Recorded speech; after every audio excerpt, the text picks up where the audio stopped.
단경 첫 페이지에 보십시오. 네, 풀어선이 선문하는 게 있습니다.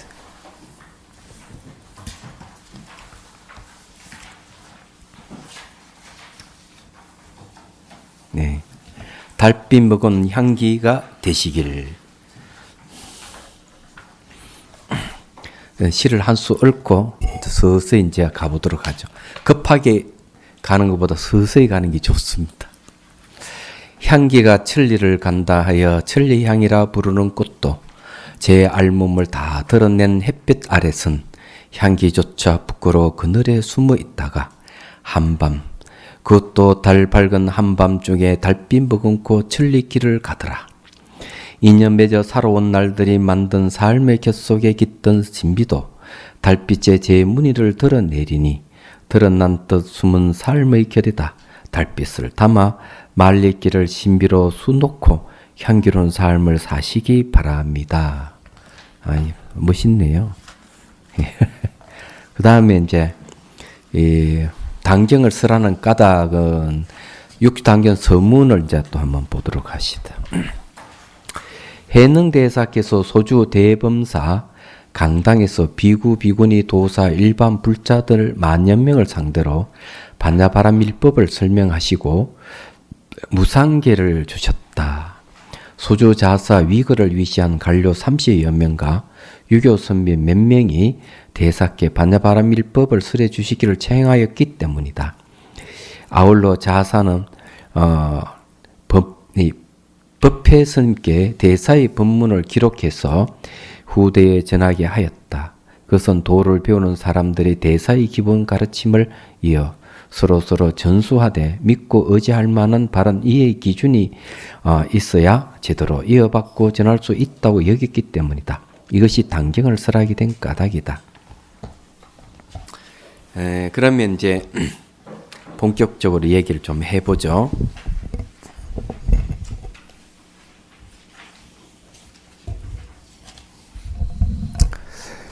육조단경이라 해서 육조라 하는 말은 이제 달마 스님이 초조가 됩니다. 그죠? 2조는 해가 스님이고 3조 승찬, 4조 도신, 5조 홍인, 그 다음에 6조 해능입니다. 그렇죠? 책상이 예쁘네요. 네.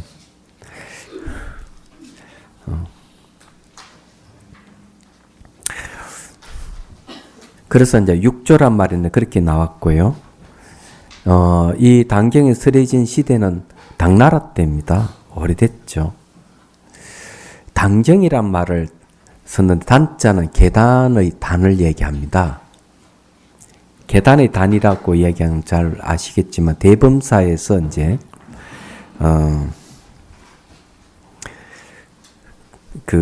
아마 추측컨대 보살계가 설해졌지 않을까 하는 생각입니다. 그래서 수많은 대중이 모인 가운데 육조 해능 스님께 법을 반야바라밀법을 설해달라고 청했기 때문에 그 계단에서 계율을 설하는 계단에서 바로 반야바라밀법을 법문을 하신 것이죠. 그래서 이게 이제 이 경이라고 하는 것은 부처님 가르침을 경이라고 하는데 엄밀히 따지면은 육조 스님 법문은 조사의록이라고 해야 됩니다. 그런데도 불구하고 경이라고 하는 것은 그만큼 이 내용이 부처님께 가르침에 버금가기 때문에 경이란 말을 존칭을 쓰지 않았나 이렇게 보는 겁니다. 그리고 이 이제 그래서 육조 단경이란 말을 이제 쓴 거거든요.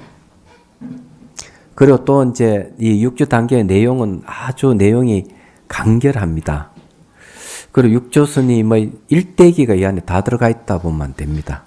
마치 드라마틱한 하나의 그 소설과 같다 그럴까?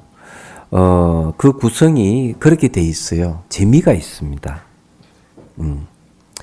그리고 이제 남종선, 북종선 이래가지고 그 남북으로 이렇게 나눠서 북쪽은 이제 신수대사, 남쪽은 바로 해능대사 이래가지고 신수는 북종선, 또 해능대사에서는 남종선 이렇게 이야기를 하게 된 이유가 바로 이 육조단경으로부터 비롯된다. 이래 보시면 되겠습니다.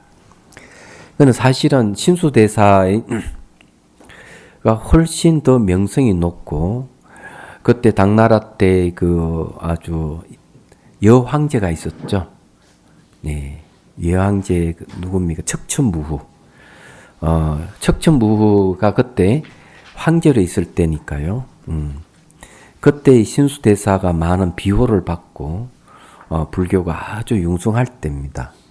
그리고 이제 남종선을 대표로 하는 이 육조해능 스님의 선은 이제 처음으로 이제 그때 비로소 이제 꽃을 피우려고 할 때니까요. 이름도 없죠. 얘기하자면 조그만 지방에 그냥 이름 있는 그냥 선성 조금 이름 있는 선성 정도로 생각하면 됩니다. 신수대사는 마치 국사와 같은 그런 대접을 받았다 하면은 해능대사는 이름 없는 지방에 그냥 스님이에요. 그런데 이 육조단경이 이제 이 육조단경이 판본만 해도 상당히 많습니다. 가장 오래된 거는 도낭본이 남아 있죠. 그래 많이 쓰는 거는 득이본을 많이 쓰고 있습니다. 이건 또 뭘 쓰고 있는지는 잘 모르지만요.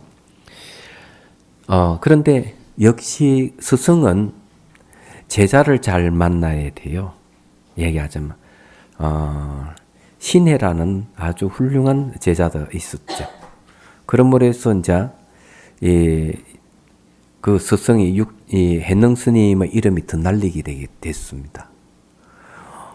그리고 이제 남종선, 북종선이 더 이제 분명하게 됐고요. 그래서 지금은 이 남종선이라는 이 선이 그냥 천하를 돕고 있는데, 북종선의 특징은 점수입니다. 점점 닦아서 깨달음을 얻는 방법을 쓰고, 남종선은 단박에 깨닫는 방법을 쓴다는 거죠. 도노를 주장하는 것이죠. 도노락 하는 것은 깨닫는다는 건데, 도노 입도 요문내에 보면은 돈자는 돈제 망념이요, 오자는 오 무소득이다 이렇게 얘기했습니다. 그러니까 돈가는 갑자기 돈자입니다. 예. 돈제 망념이라 하는 것은 즉각적으로 돈제 망념을 제거한다는 겁니다. 망념도 거친 게 있고 아주 미시한 게 있습니다. 그래서 수행을 이제 하면은 이 거친 망념이 점점 미시해지고 최종적 미시한 망념을 딱 없앴을 때 우리는 깨달음을 얻는데, 그래 그 망념은 단박에 한 번에 제거된다는 거죠. 점차적인 것이 아니고. 예. 그 다음에 오락하는 건 오자는 오 무소득이다 그랬습니다. 얻을 바 없음을 깨닫는다는 거죠. 자, 얻을 바 없음을 깨닫는다는 게 이 핵심입니다. 깨달음 내용이 바로 무소득이라는 것이죠. 얻을 바 없음을. 그럼 무소득의 다른 이름은 여러분 잘 알다시피 법정스님의 무소유가 있죠. 무소득이나 무소유는 같은 말이에요. 그럼 이걸 말로 바꾸면요, 경전에서 얘기한 대로 하면은 공성을 이야기합니다. 공은 바로 무소득이고 무소유예요. 공은 부정의 뜻이 있습니다. 상을 제거하는 게 공이다. 이렇게. 공은 어떤 실체를 얘기하는 게 아닙니다. 어떤 존재를 얘기하는 건 아니에요. 공의 다른 이름은 연기입니다. 연기라고 하는 것은 연하에 일어난다. 이렇게 돼. 연은 원인이고 연하에 일어나는 게 이제 결과죠. 그래 인과의 뜻이 있어요. 그리고 상호 오존의 뜻이 있습니다. 모든 존재는 상호 오존에 있다. 상호 오존에 있기 때문에 개체로서의 존재하는 게 없다는 거죠. 자아도 개체의 자아라 하는 건 없고 실체라 하는 건 없습니다. 그래서 그걸 공이라고 얘기합니다. 그래서 이제 이 도노를 이제 이야기하는 도노 내용을 잘 캐치하면은 이 무엇이다고 알 수가 있는 거죠. 얼마 전에 전라북도 어느 절에서 스님 두 분하고 그사님이 이제 자비선사에 왔습니다. 와서 법문 요청을 하더라고요. 그 해주겠다고 했습니다. 근데 그 그사님이 늘 이렇게 궁금한 게 있고 이러는데 묻고 싶은 게 있대요. 그래, 물어보라고 하니까 제가 오랫동안 절에 다녔지만은 깨달음의 내용이 무엇인지 모르겠습니다. 저는 깜짝 놀랐습니다. 깨달음 내용을 모르다니, 절에 오래 다니면서. 이거는 뭘 의미하는가 하면은, 스님들이 깨달음에 대한 이야기를 안 한다는 이야기일 수도 있습니다, 그게. 제가자들이 불교를 믿고, 신앙을 하면서도 부처님이 깨달음 내용이 무엇인지 모른다는 것은 참, 아이러니하기도 해요. 제가 제 입장에 봤을 때. 저는 늘 법문하는 게 바로 이 부처님 깨달음 내용을 갖고 이 얘기를 하는데 그런 소리 들으니까 아주 생소하게 들렸어요. 그러니까 깨달음, 부처님 깨달음 내용이 연기법이라고 합니다. 연기. 예. 연기 다른 이름은 공성입니다. 그러면은 이 조사 스님들은 그럼 어떻게 얘기하는가 하는 거죠. 조사 스님들은 이것을 다르게 표현합니다. 뭐 한 물건, 일착자, 주인공, 만이주 또는 화두 이런 말을 쓰는 거예요. 근데 이런 내용이나 연기나 공성이나 같은 이야기입니다. 그러니까 이걸 자세히 알려면은 보조국사의 진심직설을 탁 천물에 넘기면 바로 나옵니다. 바로 불교, 조교 이러나 조교는 조사의 가르침, 불교는 부처님의 가르침. 그럼 불교는 뭐를 얘기하고 조교는 뭘 얘기하는지 그건 다 같은 이야기를 한다고 보조국사께서 얘기를 합니다. 지금 제가 이야기하는 그 얘기예요. 그러면 이 단경의 내용도 도노를 얘기하기 때문에 도노 내용이 바로 무소득이에요. 다른 공성에 대한 얘기고 연기에 대한 얘기입니다. 이건 처음 공부할 때 이걸 확실히 딱 잡고 가야만이 내용을 알 수가 있는 거죠. 얘기하자면. 그 다음에 또 한 가지 이제 말씀드리고 싶은 거는 한 20여 년 전에 실상사에서 세미나가 열렸어요. 근데 한 스님이 그런 얘기를 했습니다. 깨달음은 사회에 아무 도움이 되지 않는다. 이렇게 얘기를 했습니다. 난리가 났습니다. 장대에 발칵 뒤집혔죠. 아니 깨달음이 사회에 아무 도움이 안 된다니. 그런데 여기 이 말에는 여러 가지 뜻이 숨겨져 있어요. 불교가 사회에 역할을 하는 게 없다는 그런 뜻도 됩니다. 얘기하자면은. 그래 불교의 깨달음이라는 게 전혀 사회에 영향을 미치지 못한다는 뜻도 되고요. 그래서 난리가 났는데 그게 이제 한국 불교의 현주소를 이야기하기도 합니다.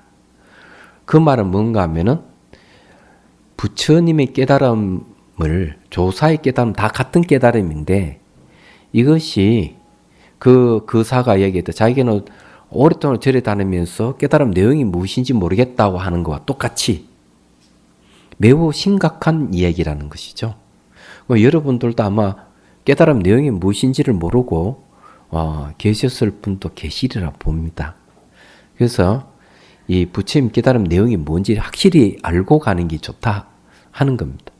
그리고 이것이 이제 이걸 배우면서 여러분들이 정말 이것이 사회에게, 국민에게, 어느 누구에게나 이 가르침이 굉장한 가르침이라 하는 사실을 아셔야 되고 이거는 걸 어떻게 응용하면 좋을까 이런 생각도 하셔야 됩니다. 얘기하자면. 자, 어쨌든요, 이 내용이 이제 반야바람밀법을 설명하고자 했기 때문에 반야바람밀이라는 말이 있는데 이게 또 핵심입니다. 그러면 도노라는 말하고 반야바람밀하고는 어떤 관계가 있느냐 하는 게 있거든요. 이런 것도 알면 아유 좋습니다. 반야는 지혜를 얘기하고요. 바람밀이라는 것은 완성이라든지 과정을 얘기합니다. 완성과 과정에는 두 가지 뜻이 있습니다. 그래서 반야바람밀다라고 하면은 반야의 완성이라는 뜻이 있고, 그 다음에 지금 반야의 완성으로 간다는 뜻도 있습니다. 얘기하자면. 그럼 반야는 지혜를 얘기해요. 지혜의 완성이라는 뜻 됩니다. 이 단경의 내용은 이제 성격이 드러났습니다.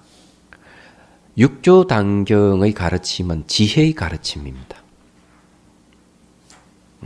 이걸 또 지혜라는 게 무엇인지를 또 분명하게 알아야 됩니다.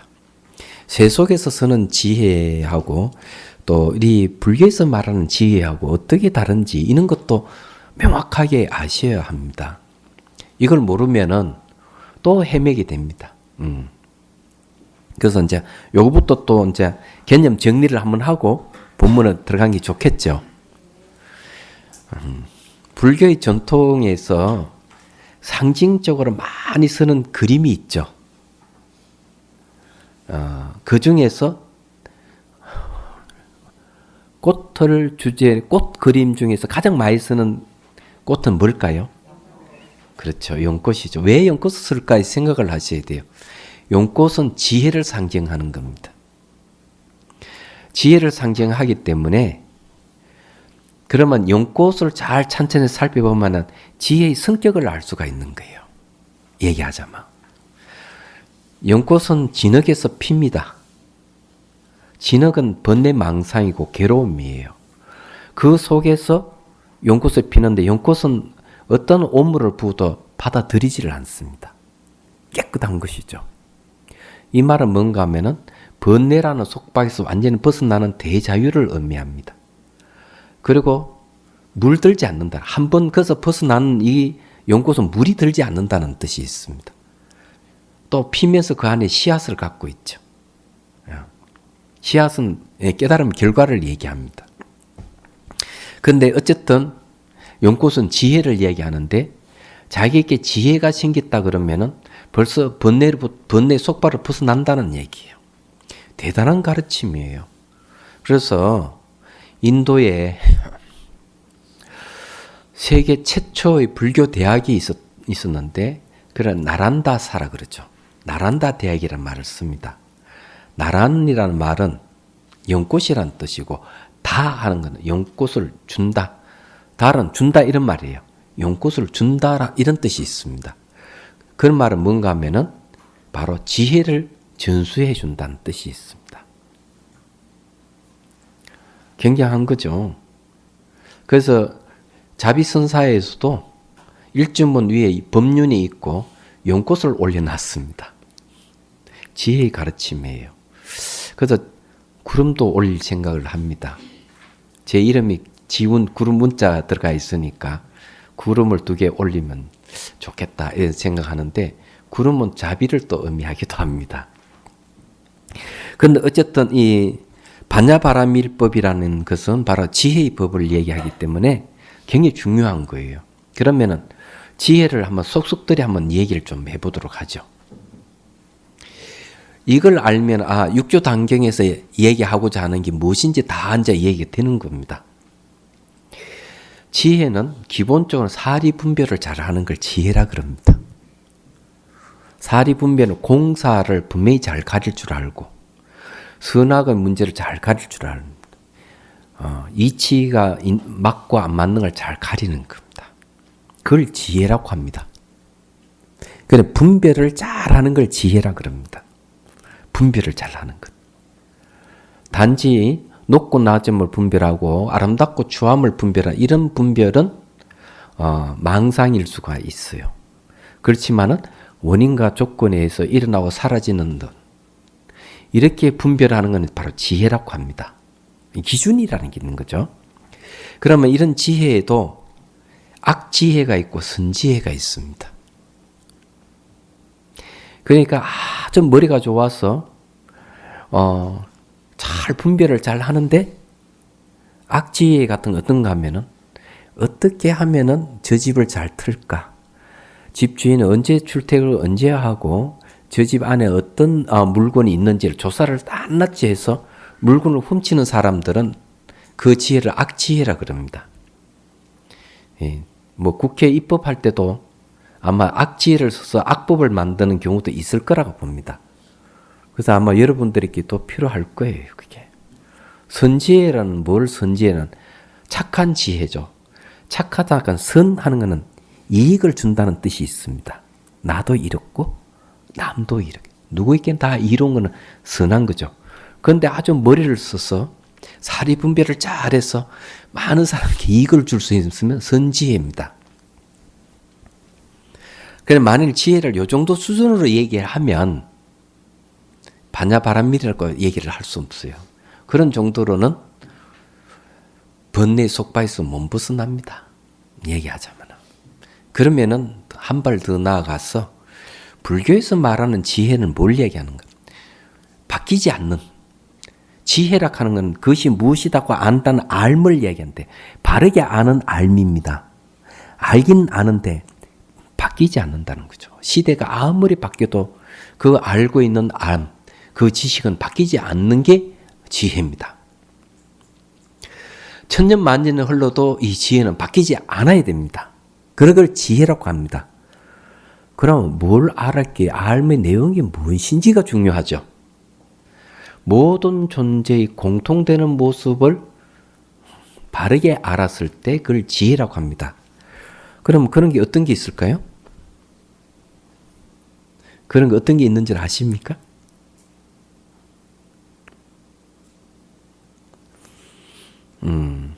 자, 오바마가 대통령이 될 때 부르짖었던 게 뭔지 아세요? 대통령 되기 위해서 유권자에게 한마디 던졌는데 그게 맥혀 들었죠.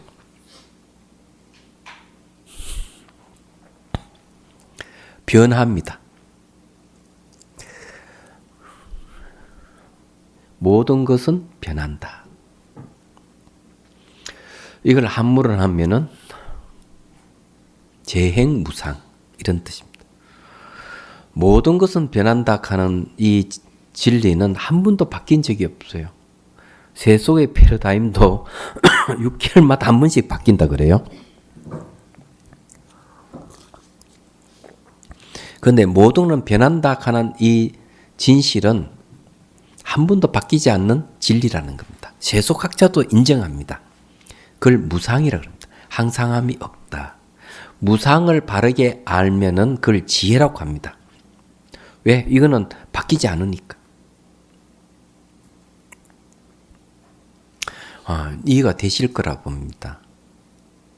그래서 모든 존재에 공통되는 것은 바뀌지 않는다.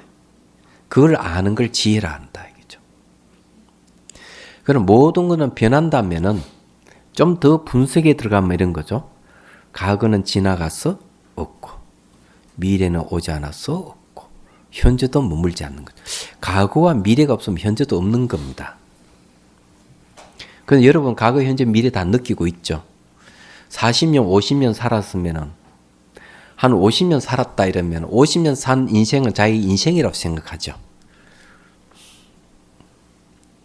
잘못된 생각입니다. 그건 지혜가 아니에요. 지나간 건 돌아오지 않아서 없습니다. 살았던 50년 인생이라는 것은 기억으로만 존재하는 거예요. 기억은 현재입니다. 미래는 오지 않아서 당연히 없고요. 현재도 머물지 않습니다. 그래서 이렇게만 알면은, 이 무상을 제대로 알면은 어떤 일이 벌어질까요? 현재 의식, 현재 죽음 의식에 성성하게 깨있게 되는 거예요. 그를 깨어 있다 이렇게 얘기하는 겁니다. 이 깨어 있는 사람은 과거의 연연, 지나간 과거를 연연하지 않고 미래에 대한 불안감도 없어요. 늘 당당한 삶을 삽니다. 무상 즉 공입니다. 무상이 바로 공하다는 얘기. 왜? 지나간 과거도 없고 미래도 없고 현재도 없기 때문에 거기에는 어떤 실체성이나 자아도 아무것도 없어요. 얘기하자면 의식은 성성에 깨 있는데 그걸 각이라 합니다. 깰 각. 얘기하자면 그게 뭡니까? 오무소득, 얻을 바가 없음을 깨닫는다는 거죠. 이게 지혜입니다. 지혜의 내용이 뭐겠습니까? 바로 공성이고 연기예요. 그럼 지혜는 뭘 얘기하나? 깨달음의 다른 이름입니다. 육조 단경이 아니고, 금강경 5가에 보면은, 육조 해능 스님께서 하시는 말씀이 이런 말을 합니다. 반야라는 것은, 깨달을 각이라 하는 것은 뭐냐? 각. 깨달을 각. 깨달음이라 하는 것은 바로 반야다, 지혜다. 지혜는 관조다, 비춰본다. 그러면 관조 비춰보는 게 뭡니까? 깨달음입니다. 너무 간결하게 얘기를 하고 있죠. 예? 에어컨입니까, 저게? 조금 공기가 탁해서 그래요. 예. 꺼도 되겠습니다. 제가 목소리가 돌아왔는데, 예. 목소리 확실히 돌아왔죠. 예. 마국사에서 조금 이렇게 법망경을 개송을 읽다 보니까 목이 좀 가버렸어요. 그때는 날씨도 춥고 이런데 오늘 더 추워도 목은 안 갔습니다. 다 회복됐는데 끄니까 훨씬 좋네요.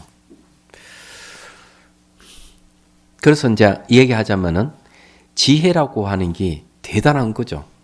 그래서 지혜할 때 지는 알지자 밑에 해가 들어있으면 날일자 해. 그래 환히 알면 알면 환히 밝다는 거죠. 해 하는 것은 해성 밑에 마음신자가 있어요. 마음이 해성같이 환히 밝다는 거죠. 그냥 아는 정도가 아니라는 거죠. 알면 알민데 환히 밝게 아는데 바뀌지 않는다는 뜻입니다. 앞으로 이제 지혜의 내용에 대해서 많이 이야기하겠지만은 기본적으로 무상이 있고 공이 있고 연기가 있고 중도가 있고 이런 거 전부 다 이런 걸 아는 걸 지혜라고 합니다. 그건 바뀌지 않아요. 천년 만년을 흘러도 안 바뀝니다. 이제 마음의 본성까지 이제 얘기하게 될 거예요. 망념이 없는 것이 바로 깨달음이에요. 그래서 무념을 종으로 삼는 게 바로 육조 단경입니다. 무념, 망념이 없다 이거죠. 여러분, 이 무념하고 이제 미래 한번 뒤에 나오겠지만 무념하고 무심하고 경계가 어떤 게 더 높을까요? 자, 무심한 마음이 없다 이런 말고 무념하는 망념이 없다 하는 것 어떤 게 경계가 더 높을까? 예? 무심. 그럴 줄 알았어요. 무심한 상태가 돼야만이 도에 들어갈 수 있는 조건이 갖춰지죠. 그러면 깨닫게 되면은 망념이 없어지기 때문에 무념 상태가 됩니다. 무념이 최고의 깨달음입니다. 예. 다르죠. 이런 것도 잘, 이 개념을 잘 알아야 됩니다. 분명하게 해야 됩니다. 그래, 이걸 이제 공부를 할 때, 그렇구나. 이걸 알 수가 있어요. 자, 어쨌든 이 내용에 이제 많은 분들이 이제, 그 무상계, 상이 없는 계를 줬다 했는데, 무상계, 상이 없는 무상은 진여의 다른 이름입니다. 진여라 하는 것은 진, 허망하지 않아서 참답다 해서 진이고, 바뀌지 않아서 여라고 합니다. 우리 마음의 본성은 진여라는 거죠. 이건 안 바뀌어요. 어느 정도냐. 이 지구가 파괴되어 없어져도 진여의 마음은 안 바뀝니다. 얘기하자면. 우주가 다시 생겨도 이 마음은 안 바뀝니다. 죽지 않는 마음이에요. 생도 없고 멸도 없는 마음이에요. 그렇지만 실체를 가지고 있지도 않아요. 이걸 무상이라 그래요. 그럼 무상계, 상이 없는 계를 준다 하는 건 이 계를 받으면은 여러분 진여를 깨닫게 된다는 거예요. 진여 상태에 간다는 거죠. 전 존재, 전 우주가 그냥 진여예요. 그런 상태가 된다는 얘기예요. 말하자면. 그냥 무상계예요. 하여튼 제가 여러분들은 새로운 세계를 보여드리겠습니다. 자, 넘어갑니다. 더 이야기하면 진도가 없으니까. 차례를 보면요. 제1장 법을 받게 된 인연.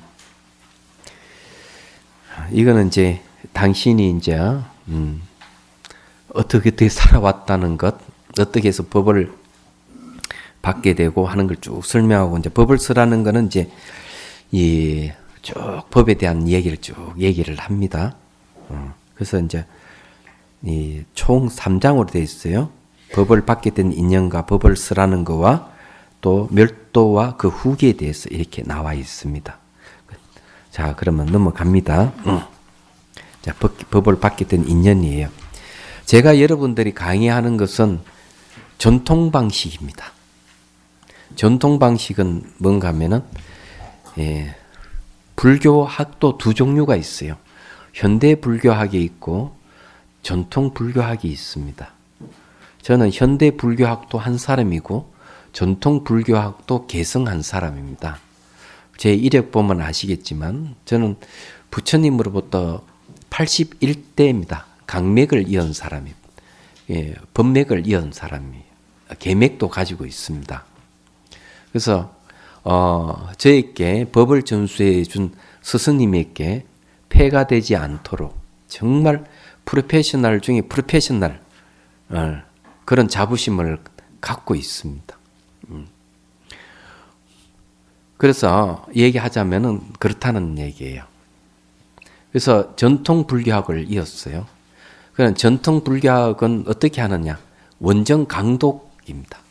원전을 읽으면서 강의하는 방식입니다. 이 전통 방식이에요. 그래서 그럼 현대 불교학의 강의 방식은 개론 강의입니다. 개론식으로 강의하지만은 전통 방식은 원전 강도예요. 원전을 읽으면서 강의하는 방식이에요. 그래서 여러분들이 하는 여러분에게 제가 하는 건 전부 다 전통 방식입니다. 네. 오래전부터 이어져온 방식이죠. 고리타분한 것 같아도 그렇지 않아요. 거기서 이제 전통 방식은 또 하나 더 있어요. 문답이 들어가 있습니다. 자유롭게 질의응답을 할 수가 있습니다. 근데 질의응답하면 여러분들 다 도망갈 것 같아서 자, 질문은 중간중간 하셔도 됩니다. 질문하면 훨씬 내용이 풍부해집니다. 여러분들이 저에게 질문을 하면 제 속에 있는 걸 다 내줄 수가 있어요. 그렇지만 질문을 하지 않으면 그냥 그 상태에서 그냥 한계가 있다 하는 거 아시죠? 그런데 여러분들 모르는 게 있으면 바로 질문을 하십시오. 강의 중에 해도 아무 상관이 없습니다. 자, 그러면 이제 공부를 해보도록 하죠. 스승을 찾아가면 선지식들여 마음을 깨끗이 하여 반야바라밀법을 생각하십시오. 이 말씀하시고 난 다음 스님께서 말씀을 이어가지 않고 스스로 심신을 깨끗이 한 다음 한참을 침묵하시다가 말씀을 이어가셨다. 선지식들여 잘 들으십시오. 저희 아버지는 본관이 범량인데 자천대 영남의 신주로 이사하게 되었습니다. 영남 신주라면 어딘가 하면은 지금은 중국의 민남 지역입니다. 민남 지역은 홍콩이라든지 그쪽 지역이에요. 그러니까 강주, 홍콩, 강주 그쪽 지역을 이제 얘기합니다. 영남이라고 얘기하면요. 영남의 신주로 이사하게 되었습니다. 어렸을 때 아버님께서 돌아가셨고 늙으신 어머님과 저는 다시 남해로 이사해서나 가난을 면할 수 없었습니다. 남해는 더 남쪽입니다. 홍콩 그 밑으로 더 내려가야 돼요. 시장에 나무를 해다 팔면서 겨우 끼니를 이어갔습니다. 어느 날 손님 한 분이 나무를 사겠다고 하면서 저를 강가로 데려갔습니다. 나무를 팔고 강가의 문을 나서는데 어떤 분이 금강경을 읽고 있었습니다. 경문을 한번 듣자 마음이 맑아지고 문득 깨달은 바가 있었습니다. 그래서 그분께 물었습니다.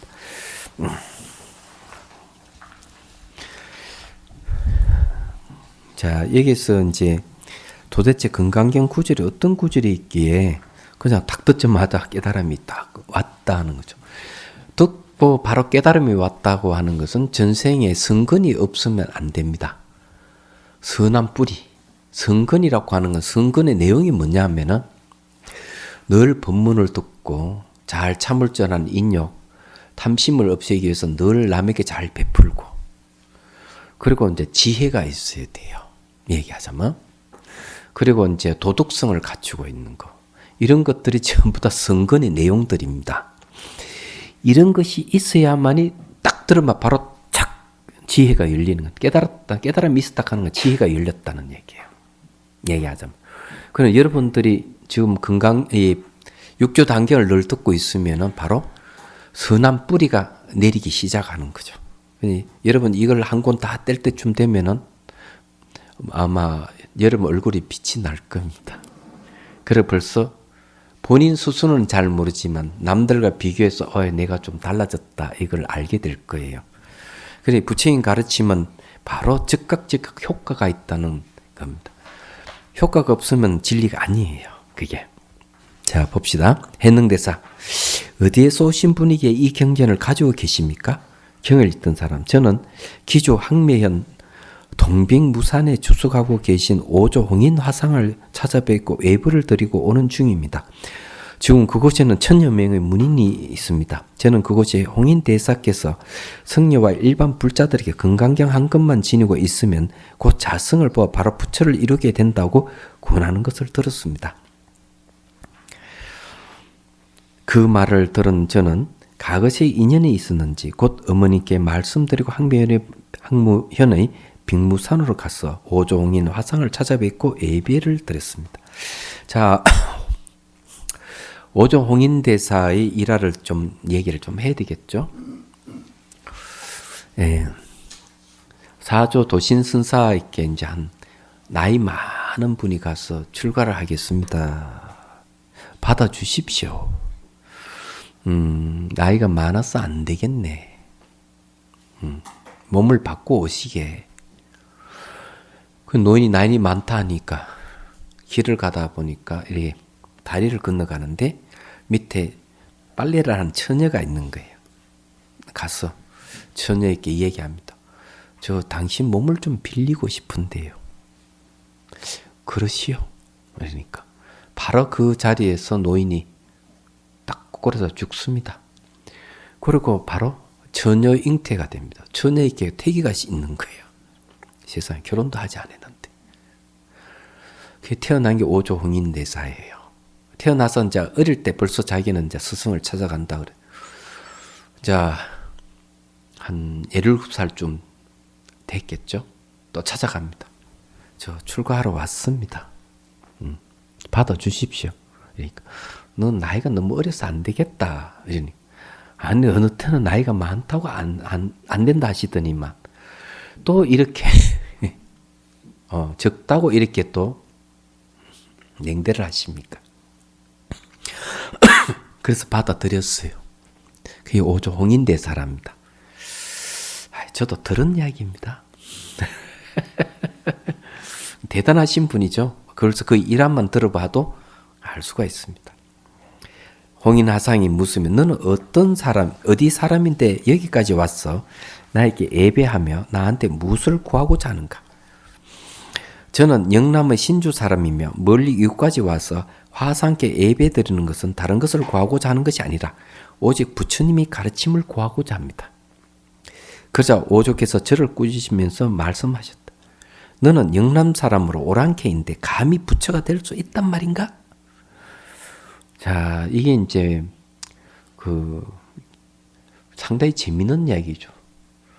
영남 신주 사람, 니 별 볼 일 없지 않았냐? 신분도 그렇고, 니 남부꾼 출신 아니냐? 그런데 감히 니 부처가 돼?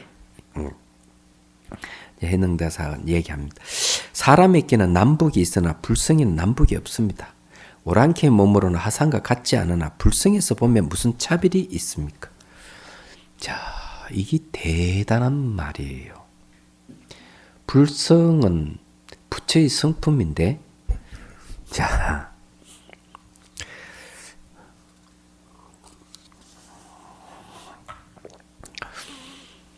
불성은 말이죠. 어디서 온 말인지를 잘 모르실 거예요. 불성론에 보면은 불성은 공성에서 온 겁니다. 공한 성품. 공은 허공과 같이 텅 비어 있어요. 공성의 특징은 해심일경에 보면 상을 없앤다 했습니다. 상.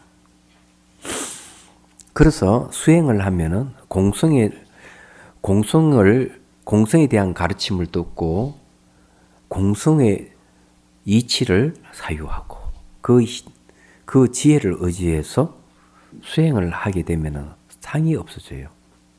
아상, 인상, 중생, 수사상이 다 없어져서 궁극에는 부처를 이룹니다.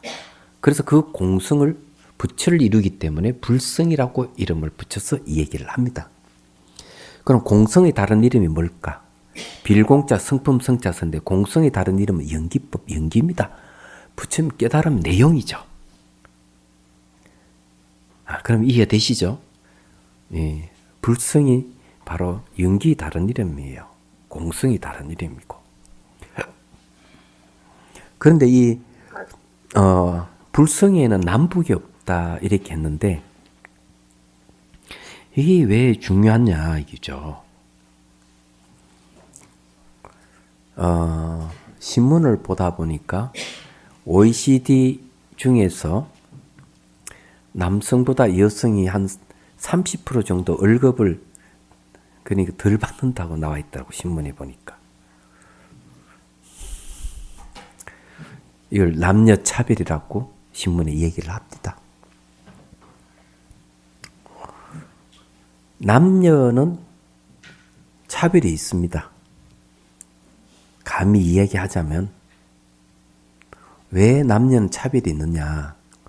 그래서 남성 해방 운동을 하거나 여성 해방 운동을 하는 사람들, 여성 신권을 위해서 운동하는 사람이라든지 요즘 역차별 받는다 해서 남성의 신권에 대해서 이 얘기를 한다면 이런 사람들은 다 차별주의자들입니다. 좀 안 된 얘기지만 왜 차별주의자인가 하면 힘으로 이 경제가 이렇게 흘러가던 남성 위주의 문화에서는 남성 여성을 차별하게 돼 있어요. 억압을 하고. 요즘은 이제 남녀 양성 평등이 가까워졌는데 그 이야기에는 여성도 이제 막 이게 이 물건을 드는 시대가 아니죠. 사물을 볼 수 있고 버튼 하나 누르면 기계를 작동할 수 있는 시대예요. 힘쓰는 시대가 아니기 때문에 양성이 평등한 쪽으로 간단 말이에요. 그렇지만은 여성의 문화가 더 높아지게 되면은 남성을 다시 차별할 수가 있어요. 남성 문화가 위점하면 여성을 차별하게 되는 거죠. 그래서 남녀의 시각에서 보면 이거는 차별에서 벗어나지를 못하는 겁니다. 그러면 어떻게 봐야 되느냐? 남자도 사람이고 여자도 사람이에요. 같은 사람으로 보면 남녀는 평등한 거예요. 시각을 바꿔야 돼요. 불교는 남녀 평등을 얘기합니다. 나아가 만물, 만생명 평등이에요. 그래서 하은경은 평등, 일성, 이 세계는 평등한 이게 하나로 다 이루어져 있다 이죠. 그런데 사람을 입장에 보면은 남녀 평등까지 되는데 여러분들은 또 동물을 또 학대하고 낮춰 봅니다. 그래서 사람의 시각에서 평등을 부르짖으면 안 되는 거예요. 얘기하자면. 그럼 동물하고 사람이 같은 짐 한 4가지 정도 돼요. 동물도 감정이 있다. 아시죠? 동물, 그래 개 같은 것도 보면 감정이 개 키워보면 아시잖아요. 개도 동물도 생각할 줄 안다. 인간 멘트 그렇게 깊이 분석할 수 있는 능력은 없지만, 그리고 세 번째, 개도 기억한다. 개가 아니라 생명이 있는 건 다 기억한다. 동물들은. 네 번째, 고통을 느낀다. 이런 건 전부 다 마음이 없으면 될 수 없어요. 이 개라든지 소라든지 다 기억할 줄 알아요. 어떤 소는 새끼를 낳았다가 우리에서 탈출해버려요. 그래서 막 TV에서 나오더라고요. 이 암소를 잡으려고 별별 수단을 다 써. 잡지를 못해. 얼마나 날쌘지. 그런데 이제 주인이 뭘 쓰는가 하면 송아지를 데려다 놓는 거예요. 그러니까 이 어미소가 송아지에 젖 먹이려고 지 발로 어쩔 수 없이 우리에 들어오는 얘기입니다. 그건 TV 보신 분이 계실 거예요. 소도 생각할 줄 알고 감정이 있다는 거죠. 자, 제가 말씀드리고 싶은 거는 동물도 마음이 있다. 생命있는 건 다 마음이 있다는 거죠. 그래서 경전에서 마음이 있는 것은 다 불성이 있다. 부처의 성품을 가지고 있다. 그랬어요. 그래서 불성의 입장에서 얘기한다면 인간만 평등한 게 아니에요. 동물까지도 평등하다는 뜻을 갖고 있어요. 그런데 불성하고 공성은 외연이 다릅니다. 이걸 알아야 돼요. 불성은 마음을 가진 자는 다 평등하다는 뜻이에요. 근데 공성이라 하면은 생명이 있는 가진 자뿐만 아니라 생명이 없는 무생물, 이런 물질에서도 본질이 공하다고 얘기합니다. 그러면은 불성보다 공성의 외연이 훨씬 넓고 무한하다는 얘기죠. 불성은 마음이 있는 것에 한정했지만 공성은 마음이 없는 데까지도 다 아울러 사는 게 공성이란 뜻이에요. 이런 건 분명히 여러분 아셔야 됩니다. 그래서 여기에 지금 대화하는 내용이 대단한 내용이에요. 벌써 이 문답하는 거 보면 나무꾼이지만은 그냥 나무꾼이 아니에요. 동물까지 평등하게 볼 수 있는 그런 안목을 가지고 있죠. 그는 깨달았다고 보면 틀림없습니다. 이게. 깨달은 자가 아니면 이런 말을 함부로 못하는 거죠. 왜 그렇게 얘기하는가 하면 정말 말 잘하고 머리가 총명해서 지식이 많이 가진 자가 이런 이야기를 하면은 머리가 좋았어 다 이렇게 육조 이때는 그깁니다. 나무꾼입니다. 일자무식의 사람이에요. 일자무식의 사람이 이렇게 얘기했다면 이는 깨달은 사람입니다. 그렇게밖에 얘기 못합니다. 자, 그 다음에 봅시다. 이 대답을 들은 홍인화상께서는 더 이야기하고 싶은 것 같았으나 좌우에 문인들이 있는 것을 보시고는 더 이상 말씀하시지 않고 저를 내보내면서 대중들을 따라 일을 하라고 하였습니다. 한 행자가 저를 방앗간으로 안내해서 저는 그곳에 8달 남짓 방아 찢는 일을 하였습니다. 자, 그런데 이제 또 한 가지 얘기를 해야 되겠죠? 금강경 얘기했죠. 금강경. 야, 이 금강경이 왜 등장하는지 이것도 여러분 아셔야 돼요. 달마대사께서 남민도 향지국 왕자였습니다. 그래서 거기서 출가해서 중국 땅을 이제 밟아서 초조가 이제 됐지만은 달마 스님께서 가져온 경전은 금강경이 아니었습니다. 능가경이었습니다. 그래서 선종을 능가종이라 그럽니다. 근데 이것이 어떻게 바뀌었는가 하면은 바로 이 홍인대사로부터 해서 육조로 해서 이렇게 반야바르밀법을 얘기한 이런 머리에서 금강경으로 바뀌는 겁니다. 선종의 소위 경전이. 그래서 우리 조계종의 소위 경전이 금강경입니다. 금강경은 대개 이 반야부의 600부 반야부 중에 하나지만은 가장 짧은 경전이 반야심경입니다. 그렇죠? 그 핵심이 뭐예요? 공입니다. 공사상이에요. 핵심이 공입니다. 공을 알 수 있는 마음은 지혜에 의해서만 알 수가 있어요. 그래서 반야바라밀법은 바로 지혜의 가르침이라는 그런 거죠. 그래서 이제 이 선종은 바로 공사상이랄까, 공이치를 바탕으로 한 가르침이에요. 그래서 선종이 그런 겁니다. 그런 게 있다는 걸 여러분 아셔야 돼요. 자, 이제 청정한 마음으로 이제 들어왔습니다. 청정한 마음이란 특별한 마음이 아닙니다.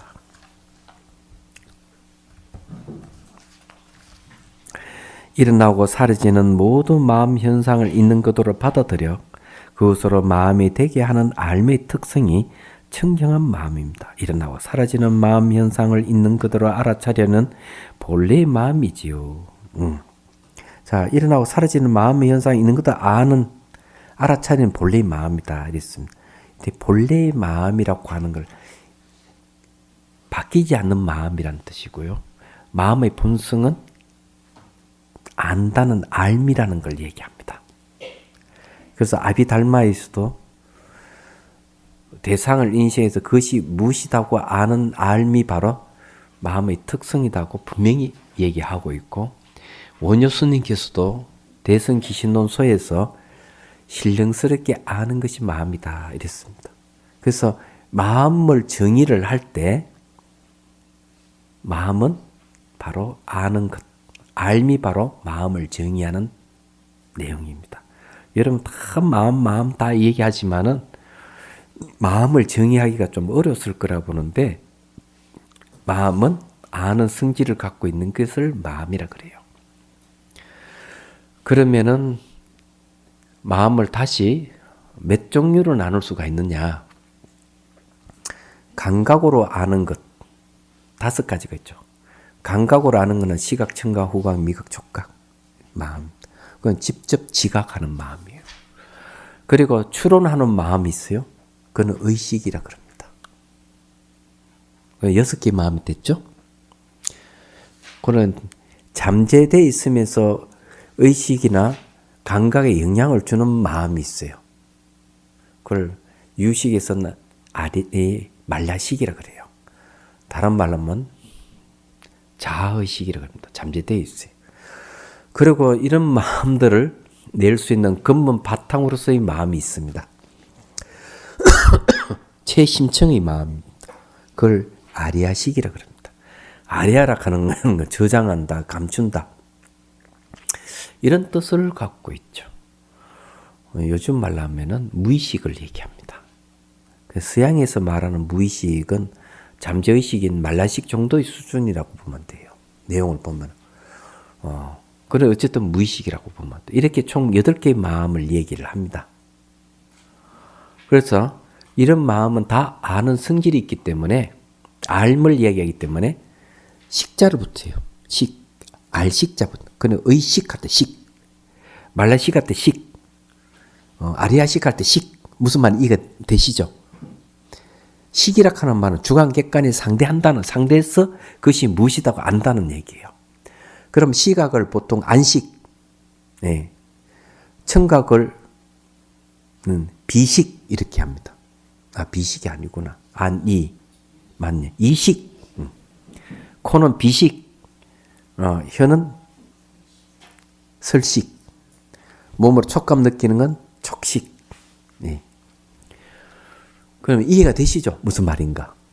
그래서 딱 이렇게 감각으로 아는 게 있고 추론해서 아는 게 있고 그렇다는 걸 빨리 아셔야 돼요. 예를 들어서 얘기해가지고 처음 만나면 어때요? 악수를 하죠. 딱 악수. 악수하면은 감각이 느끼잖아요. 그러면은 그 감각을 통해서 의식이 또 일어납니다. 추리를 하는 거죠. 그냥 형식적으로 딱 잡는 사람은 나하고 친분이 없는 사람. 잘 알고 지내지만 이렇게 힘없이 그냥 척 하는 거는 형식적으로 너 별볼일 없어? 너하고 아무 관계 없어. 형식적으로 잡는 거예요. 그런데 콱 잡는 거는 친밀감이 있는 거죠. 처음 만났는데도 콱 잡는 거는 상대가 자기를 좋아한다는 뜻이 있습니다. 탁 잡았는데 땀이 배어 있다. 이 사람이 지금 나에 대해서 별로 안 좋은 생각이라든지 두려워하는 마음이 뭐가 있구나 알 수가 있는 거죠. 그죠?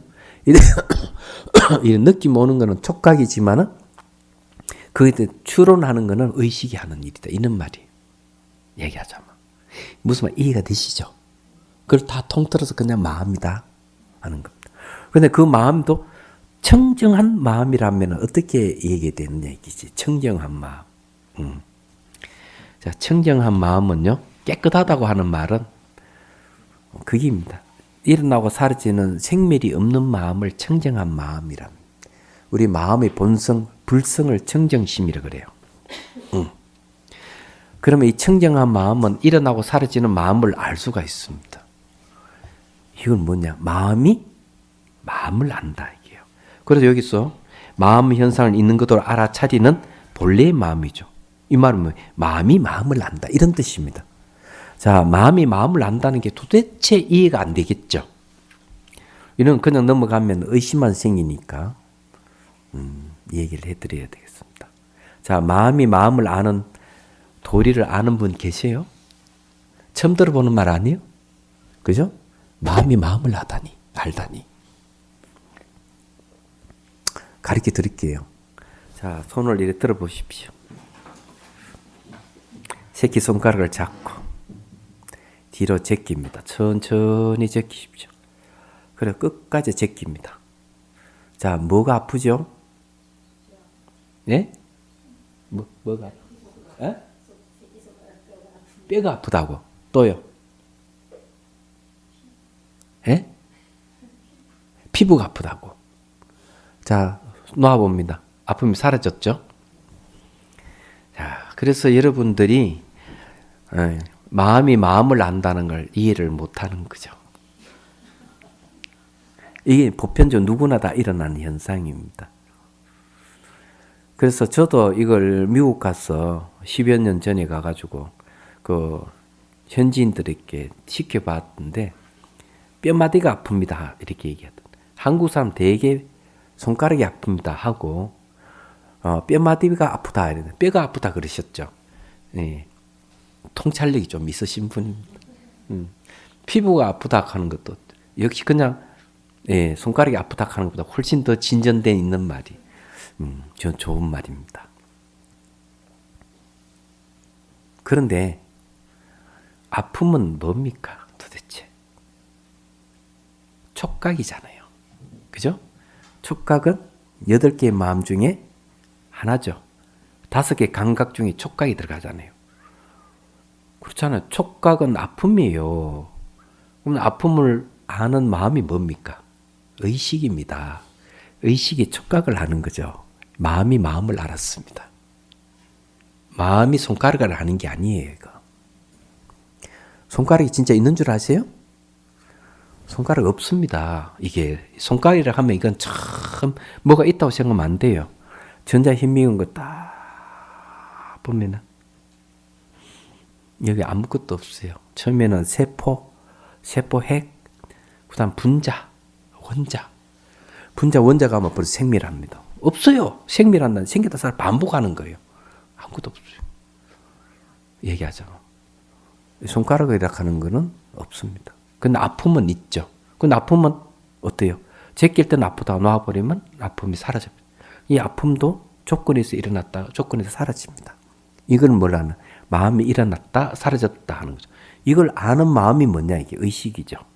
근데 여기서는 뭐라 했으면? 본래 마음이다 그랬어요. 본래 마음.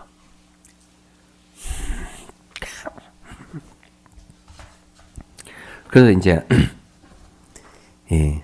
있는 그대로 알아차리는 본래 마음이죠. 그러기에 마음이 대상이 미혹되지만 않으면 일어나고 사라진 마음 현상을 있는 그대로 볼 수 있습니다. 자, 이게 미혹되는 의식이 미혹되지 않으면은 이 의식을 청정한 마음이라고 부를 수 있습니다. 특별한 상태가 되려는 욕망이 개입되지 않았기 때문에 인식 대상이 현혹되지 않는 마음이며 머물지 않는 흐름을 잡으려고 하지도 않기에 무상한 인연에 수순하는 마음이며 순수한 인연 그대로가 마음이 된 마음입니다. 어렵습니다. 자, 머물지 않는 흐름을 잡으려고 하지도 않기에 무상한 인연에 수순하는 마음이라 하는 건 이때 마음을 지혜라고 합니다. 머물지 않기 때문에. 머물지 않는 건 뭐면 무상이잖아요. 근데 여러분들은 어때요? 잘 그리지 못하죠. 내가 갖고 있는 물건이라도 남에게 주려고 하면 아까워서 주기가 참 어렵죠. 이때 아깝다는 생각은 뭔가 하면 그 물건에 마음이 머물러 있다는 얘기예요. 그러면 그 머물러 있을 때 괴로움이 항상 따릅니다. 주고 난 때도 주지 말걸 이런 생각을 하죠. 애인하고 헤어질 때도 미워도 다시 한번 계속해도 안 될 때, 그냥 빠이빠이 하지마 하고 난 뒤에 그냥 눈물을 펑펑 쏟고 이 세주를 마시고 그냥 정신을 못 차리는 사람이 있거든요. 그게 뭔가 하면 그 대상에 머물러 있는 마음이에요. 그렇지만은 대상이 머물지 않는 마음은 자유로운 마음. 그걸 지혜라는 거죠. 그 지혜는 안 바뀐다는 겁니다. 얘기하자면. 그래서 이제 그게 순수한 마음이 돼. 무상이라고 하면 변한다는 거죠. 무상의 다른 이름은 인연이라는 거죠. 인연. 인연, 인은 원인이고 연은 조건입니다. 원인과 조건에 있는 것은 전부 다 변하는 겁니다. 그럼 머물지 않는 흐름을 잡으려고 하지도 않아요. 왜? 잡을 수가 없기 때문에. 그래서 수순한 인연 그대로가 마음이 된 마음이다. 이게. 그래서 이런 마음은 비어있는 마음입니다. 마음이 비어있기 때문에 대상이 머물지를 않아요. 흐름을 따라서 막 바뀌는 것 같지만 매 순간 대상 따라 바뀌지만은 속은 늘 비어 있어서 요지부동이 마음이에요. 그래서 마음은 마음인데 두 가지가 있습니다. 하나는 바뀌지 않는 마음 불변, 하나는 인연을 따라서 바뀌는 마음 수연입니다. 그러니 이 두 가지는 분리되어 있지 않고 하나의 마음. 근데 우리는 바뀌지 않는 마음은 모르고 바뀌는 마음만 알아요. 그래서 여러분 수행을 해서 명상을 해서 바뀌지 않는 마음을 딱 알면은 그 바뀌지 않는 마음과 바뀌는 마음이 똑같다 하는 사실을 알게 돼요. 항상. 그럴 때는 여러분 마음을 자유자재로 굴릴 수가 있습니다. 그러면서도 미워하는 마음이 없고 좋아하는 마음이 없고 늘 대상으로부터 자유롭고 생각으로부터 자유로워서 그냥 아주 자유로운 삶을 살 수가 있어요. 얘기하자면. 그런 걸 얘기를 합니다. 이제 뒤에 가면 이제 그런 거 다 얘기할 거예요. 이 마음을 자극하게 되면 인식의 대상이 분별된 것인 줄 알 뿐만 아니라 분별이 실상을 가리고 있는 줄 알아. 자아에 대한 이해를 새롭게 합니다. 이 마음을 자극하는 것은 사물, 사건을 있는 그대로 보면서 보이는 것들의 특성을 제대로 이해한다는 것입니다. 자, 이 말은 이제 중에서 분별이라는 걸 얘기합니다. 이 마음을 자극하게 되면 하는 게 전제가 됐어요. 인식의 대상이 분별된 것인 줄 알 뿐만 아니라 분별이 실상을 가린 줄 안다. 이랬습니다. 그게 뭔가 마음을 자극하게 되면. 자, 마음을 아는 걸 자각이라 그럽니다. 자, 한번 자각해 볼까요? 자, 손가락을 잡고 한번 제껴 보십시오. 손가락이 아프다가 알죠? 근데 여기에 아픈 게 마음이라고 알면은 자각입니다. 요걸 손가락이라고 하면 자각이 아니고 아픔이 마음이라고 알면은 자각이에요. 마음이 마음을 알기 때문에. 그래서 종종 자각이 안 될 때 손가락을 제끼면 됩니다. 이해가 되죠? 마음이 마음을 안다는 것은 내가 나를 안다. 내가 나를 알 때 자각이란 말을 쓰는 겁니다. 이 자각이 생길 때가 중요해요. 자각이 생기면 이게 분별이 무엇인지를 알게 돼. 자, 분별이란 것도 개념을 분명히 합시다. 나눌 분자, 다를 별자. 자, 사물을 분별하는 것은 지혜라고 배웠지만은 아름답고 추하고 높고 낮고 크고 작고 이런 이분법적인 분별은 망상이라고 합니다. 원인과 조건에서 일어나고 사라지는 걸 분별하는 것을 지혜라고 합니다. 똑같은 분별이지만 달라요. 이런 걸 분명히 잘 가릴 줄 아셔야 된다. 그래서 이제 여기서 이 얘기를 이제 하는 게 이제 그런 얘기입니다. 그래서 이게 분별한다 하는 것은 어때요? 나누고 구별한다. 다른 거와. 이렇게 될 때 그 이면에 뭐가 있느냐? 대상이 고정되어 있고 다른 거와 구별되어 있을 때, 분리되어 있을 때 우리는 분별한다. 이런 말을 쓰는 거죠. 이때 이런 분별할 때는 그 안에 뭐가 내락하는 견해가 들어가 있대. 소유하려는 소유관념이 들어있죠. 깨달음 내용이 무소유인데 소유관념이 들어가 있는 거죠. 근데 딱 바꾸서 한번 생각해 보십시오. 대상이 매 순간 변한다고 하면 어때요? 소유할 수 있어요? 소유할 수 없죠. 변하는 것은 분별하겠습니까? 분별을 못합니다. 그럼 분별이 안 일어나면은 자아관념을 내세울 수가 없어요. 그래서 그런 걸 이제 변한다거나 아는 것, 그래 자각하는 것을 지혜라고 하는 겁니다. 얘기하자면. 그래서 이 마음을 자각한다는 것은 사건을 있는 그대로 본다. 있는 그대로. 있는 그대로 본다 하는 것은 상호 의존 관계라든지 시간적으로 변한다. 이렇게 있는 그대로 본다. 이게. 보이는 것들 특성을 제대로 이해한다 하는 건 뭐고? 보이는 것들 특성이 뭡니까? 시간적으로 변한다. 상호 의존하고 있다. 내재하는 실체가 없다. 이렇게 제대로 이해한다는 거죠. 정사유잖아요. 바르게 생각하는 걸 얘기합니다. 흔들림 없는 알아차림이 온전히 빛나는 상태입니다. 자, 흔들림이 없는 알아차림이라는 말을 뭔가 하는 거예요. 대상을 탁탁탁 알아차리는데 거기에 번뇌가 망상이 끼어들지 않고 적극적으로 바로 알아차림하는 거죠. 그러면서 이 마음은 생멸이 없이 바뀌지 않는다.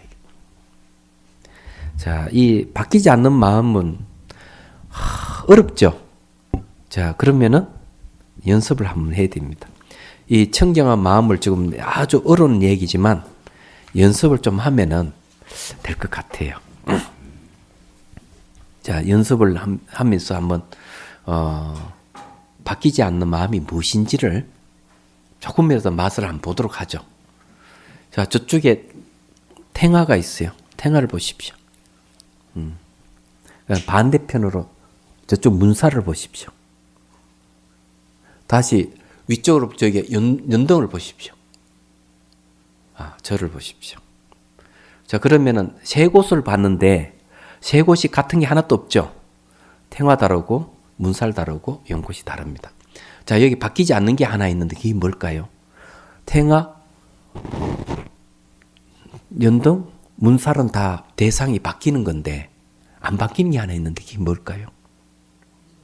예? 예? 어떻게? 공간? 공간 바뀝니다. 예. 공간은 왜 바뀌느냐 하면 공간은 이 물체에 따라서 공간이 바뀌어요. 예. 그건 아닙니다. 또 비슷한 것 같은데 왜? 예, 맞아요. 보는 마음입니다. 자, 탱화를 보셨죠? 문사를 봤죠? 저기 연등을 봤습니다. 보는 건 똑같아요. 안 바뀌어요. 이게 바뀌지 않는 마음입니다. 그러면서도 뭘 알아차려? 저 탱화하고 알아차렸죠. 저거 문살 알아차리. 저거 연등하고 알아차렸습니다. 알아차림은 대상 따라 바뀌지만 좀 보는 건 똑같아요. 어릴 때 볼 때나 어른이 될 때는 보는 거 똑같다는 겁니다. 근데 왜 우리는 일상생활에 이걸 왜 놓쳐버릴까? 놓쳐버린 건 늘 대상이 이끌려 살기 때문에 그런 거죠. 대상이 변화에 매몰되어 있어 사는 거죠. 그래서 대상이 있다, 오중되어 있다, 분리되어 있다, 스스로 존재한다는 이런 믿음과 이런 견해를 갖고 있는 이상은 보는 성품이 바뀌지 않는다는 사실을 다 잊어버리고 사는 겁니다. 그래서 늘 대상 따라 초조, 불안, 스트레스 받고 뭘 누가 한마디 하면 그 마음이 아프고 그래서 하는 거예요. 그래 수명이 줄어들고 약값 들고 잘못 수술대 위에 올라가야 되고 그리고 또 가족들이 민폐 끼치고 이런 일이잖아요.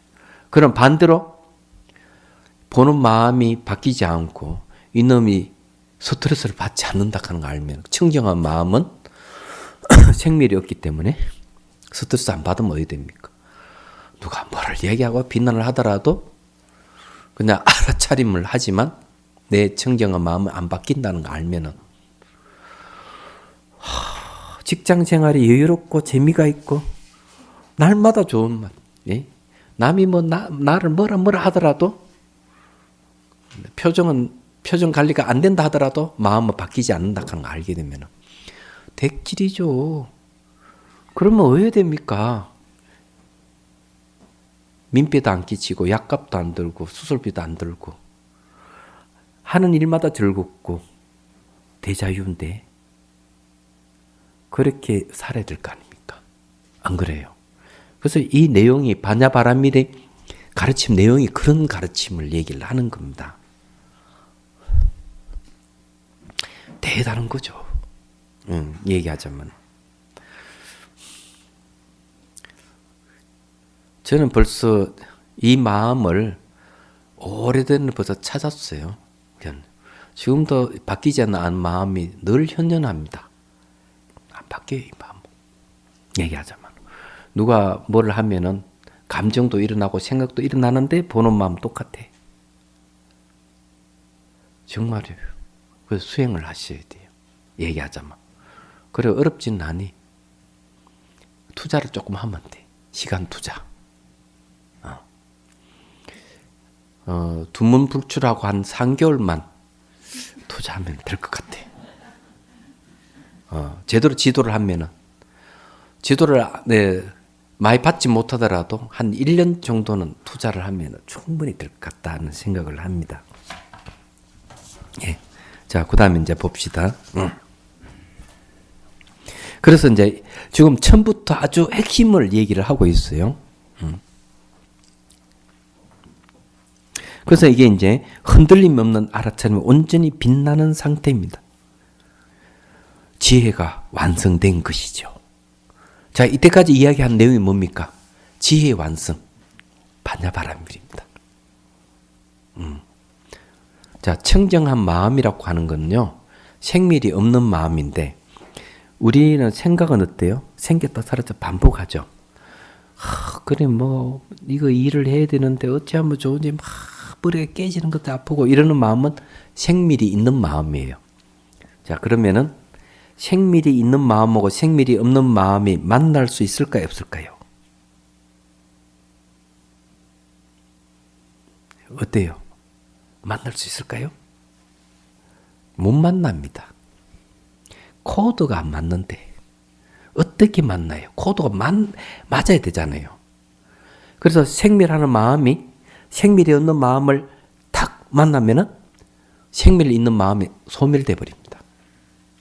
지혜의 특징이 그런 거죠. 그래서 진흙에 핀 연꽃이 쫙 올라오는데 그 위에 똥물을 부어도 연꽃을 안 받아들입니다. 얘기하자면 청정하다 하는 말이 생밀이 없다는 거예요. 우리의 마음의 본성이 생밀이 없는 마음을 가지고 있는 거예요.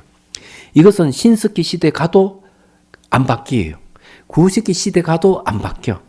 지구가 탄생하기 이전으로 가도 빅뱅 이전으로 가도 이 마음은 바뀌지 않니. 정말이에요. 이거는. 그러면 이 마음은요, 유식하고 무식하고는 아무 관계 없어요. 많이 배운 유식한 거하고 하나도 배우지 못한 무식하고도 아무 관계가 없어. 심지어 치매하고도 아무 관계가 없어. 자, 치매 한번 얘기해 봅시다. 이 마음이 안 바뀐다 하는 거. 우리는 뇌과학에서 얘기하면은 뇌신경세포에서 마음이 생긴다고 이렇게 얘기하는데 이건 유물론입니다. 한원주의고요. 이걸 비판하는 인지과학자들도 들어 있습니다. 그걸 보려면은 그 뇌과학의 함정이라는 책을 보시면 돼요. 캘리포니아 대학 교수가 지은 책인데 이 사람 아주 튀는 학자인 줄 알고 있어요. 재밌습니다. 불교적인 사고방식을 가지고 있어서 여러분들에게 추천하는 거예요. 얘기하자면 그런 거죠. 자, 뇌과학자들이 말이 틀렸다 하는 걸 증명할 수 있는 건 치매 환자에게 우리는 찾을 수가 있어요. 그냥 어떤 아주 유식한 지식인이 치매가 이제 증상이 오는 거예요. 그래서 자기 스스로 병원에 갑니다. 그래 요양원에 갔어. 그래서 이제 그게 치매 걸리는 환자들을 도와주는 거죠. 근데 어느 날 가니까 잘 못 알아봐. 두 번째 가니까 가족들을 친구들을 한 번도 누군지를 모르는 거예요. 그런데 다 사물을 인식해요. 네. 당신 누구냐 이렇게 하면 치매를 기억은 못하지만 사물을 인식하는 거죠. 그래서 청정한 마음은 치매가 걸려도 사물을 인식하고 있는 거예요. 뇌신경세포라 하는 것은 마음이 표출될 수 있는 통로인데 설사 이것이 망가지더라도 근본 마음, 청정한 마음은 안 바뀐다는 얘기입니다. 이거는 유식한 것도 아니고 무식한 것도 관계없는 마음입니다. 얘기하자면. 만일에 치매에 걸려서 뇌신경세포가 망가졌으니까 마음이 없다고 해야 되죠. 그렇다면 사람을 인식 못 해야 됩니다. 근데 치매에 걸려도 기억은 못하지만 인식을 다 하거든요. 예, 이해가 되시죠?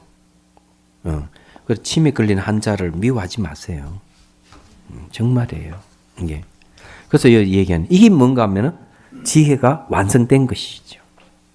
지혜가 완성된다는 것은 마음이 지혜로 성숙됐다는 뜻이 아니라 마음과 마음의 대상에 대한 바른 이해와 모든 번뇌가 사라진 열반을 성취했다는 것을 뜻합니다.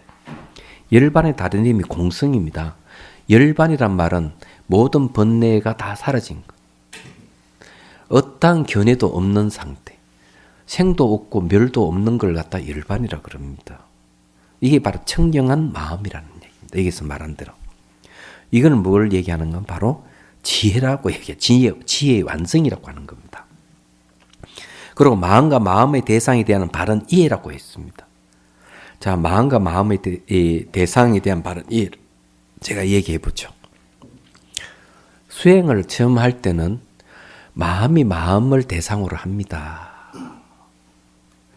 물질적 현상이라든지 정신 현상도 전부 다 마음, 그걸 다 알아차림합니다. 그래 알아차림하는 것도 마음이에요. 대상도 마음이에요. 그러다가 어느 순간 인식할 대상이 사라집니다. 마음은 사실은 마음을 인식할 수가 없어요. 그게 구경각입니다. 마음이 마음을 인식한다면 아직 망념이 남아있어서 알아차리는 마음이 망념을 체크하지만은 망념이 일어나지 않는 상태가 되면 바로 깨달음이에요. 그래서 대승기신론에서는 구경각을 뭐라 해요? 각심초기 신무초상이다. 이게. 처음 일어나는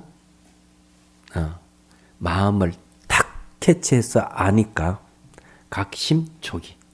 마음이 처음 일어나는 걸 딱 알아차리니까 신무초상. 마음에 처음의 모습이 없더라. 마음이 처음의 모습이 없다고 하는 건 뭘 얘기하나? 망념이 없다 이게. 그게 구경각이에요. 그게 바로 열반입니다.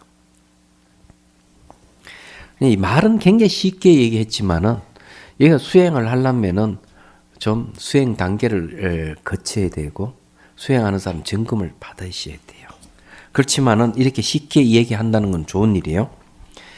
자, 흔들림 없는 알아차림으로 욕망이 개입되지 않는 마음은 탐욕이 없을 뿐만 아니라 인식 대상을 있는 그대로 봄으로써 인식 대상조차 청정하기 하기 때문이며, 이게 욕망이 개입되지 않았다 하는 건 대상을 소유할 수 있는 게 아무것도 없다 하는 걸 알았다. 대상을 소유할 수 있는 게 아무것도 없으니까 욕망이 안 일어나니까 탐욕이 없죠. 그래서 있는 그대로 본다 이기죠. 욕탐이 개입된 알아차림은 욕망이 인식 대상의 본질을 규정하면서 인식 대상조차 욕망이 되게 하기 때문입니다. 그렇기 때문에 상계, 욕계, 색계, 무색계 가운데 욕계는 인식 대상에 욕망을 결부시켜 욕망이 인식 대상의 본질을 결정하는 청정하지 않는 인식 세계를 뜻한다고 하면 색계는 인식 대상에 욕망이 떨어져 나가 인식 대상에 대해서 욕망이 떨어져 나가버립니다. 그래서 물질을 청정한 세계를 그래요.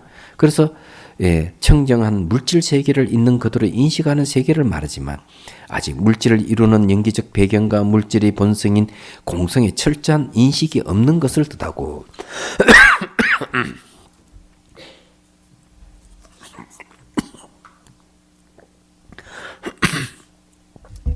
이거 기침한다고 감기 아닙니다.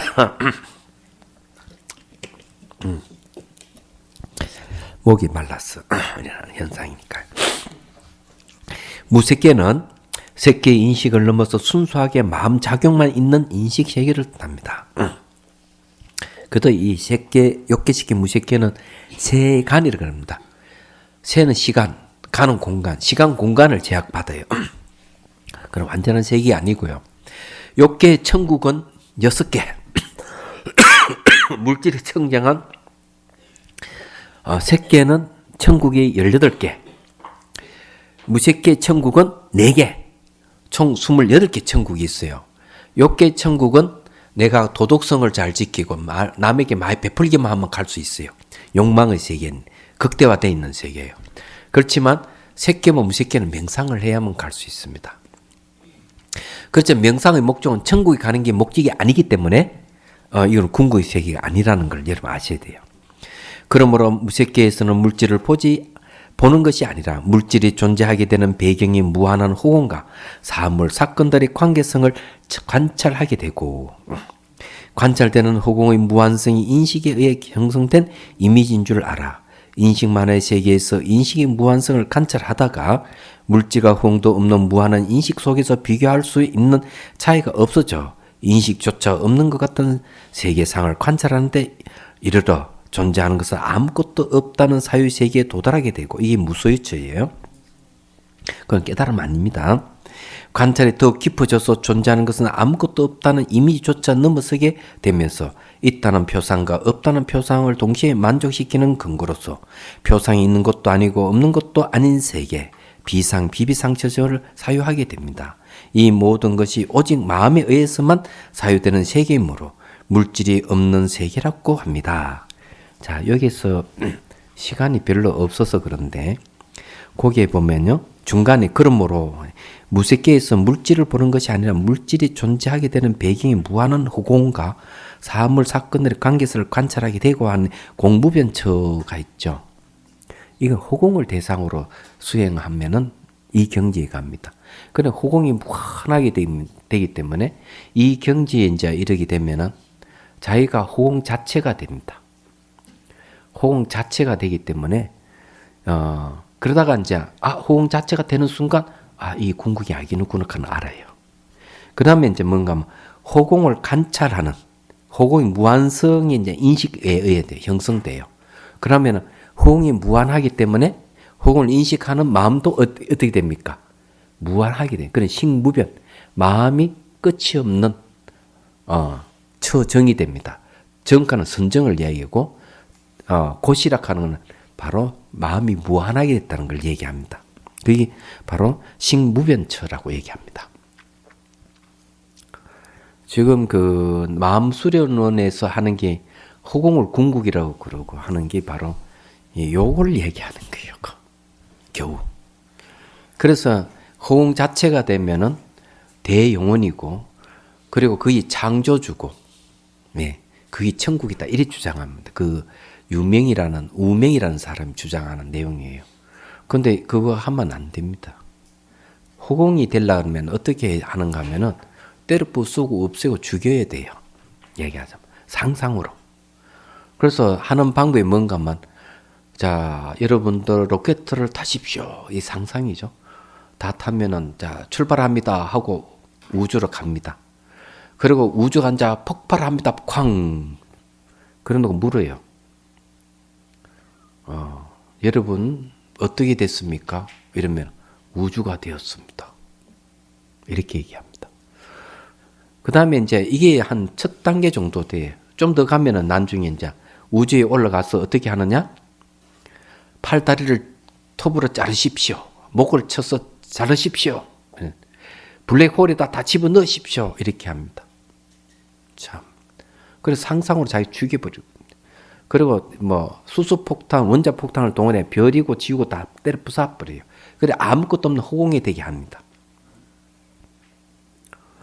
그리고 호공 자체가 되면 그것이 대용원이고 창조주라고 얘기를 합니다. 근데 이 수행하면 안 돼요. 왜 안 되는가 하면은 호공은 아는 게 없어요. 이렇게 인식 대상이 없기 때문에 호응이 된다 하는 것은 알미 없는 상태로 가는 겁니다. 알미 없는.